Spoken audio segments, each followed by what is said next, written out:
Bantay kayo po kasi talaga may pinupunduhan yung mga Chinese. Yung iba mga dating politiko, mga high-ranking politicians. Yung mga makapili, mga Filipino pa. PCG official, pro-China narratives being spread to sway Pinoy's opinion. Tayo yung bully. Tayo yung pinapalabas nila na nanggugulo.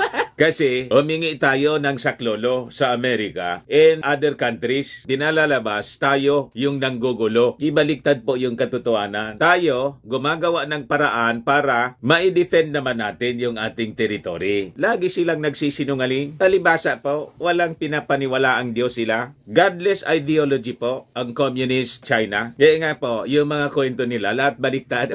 Ang hilig po sa double talk sa confidential fund, sabi niya, bahalaan niya kayo dyan sa Congress. I leave it to your wisdom. Yun pala,